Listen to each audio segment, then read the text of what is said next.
So far, with the horror movies that have been released in 2016, we've had The Creepy Forest, The Spooky Doll, and now we have The Scary Door. So, this one's gonna be fun.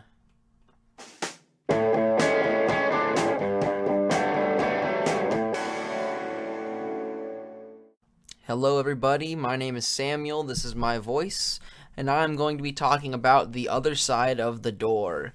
This review is probably going to be shorter than usual just because there aren't many things to say about this movie other than it isn't scary and it isn't very good. It's pretty boring, actually, as I've found a lot of the movies these past couple of weeks have just been a little boring. February hasn't been an entirely great month for movies, and now we're into March, and it just doesn't seem to be continuing. I assume Zootopia will be good, though. The Other Side of the Door, though, is a horror movie set in India where white people are tormented by spirits.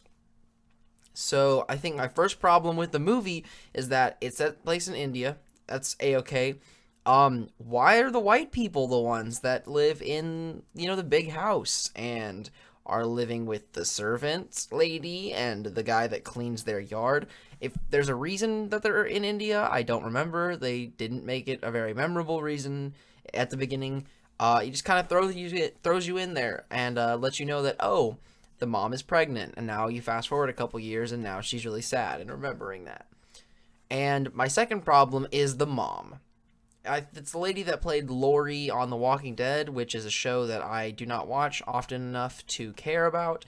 And in this movie, I don't care about her very much either. They don't really set up her character's backstory with the whole death of her son very well. They just kind of do it through dreams. Is it interesting to watch? So it's so-so. It's okay to watch. It's not enough to really emotionally invest in the family. And her decisions in this movie are so stupid. First off, the plot of the movie where she goes to this door and can speak to her dead son and is told specifically, do not open the door. Even makes a point of telling her son, I can't open the door. And then what does she do? She opens the door. She is so dumb because if she didn't open the door, then we wouldn't have the movie. And that's the way that I really would rather have it. Then throughout the rest of the movie, she knows that, she's being tormented by this demon, and she keeps just like running right into it, basically. And then it's just like, demon, possess me. It's not good to watch. The scares in this movie are few and far between.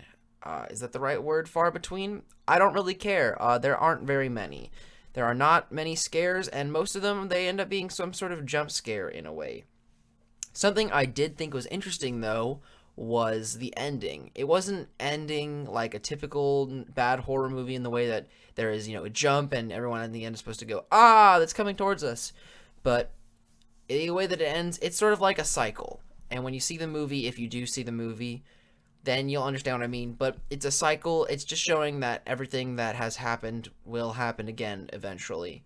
So that was a nice touch. Overall, like I said, this movie is boring, doesn't have very many scares. You're not emotionally invested in the character.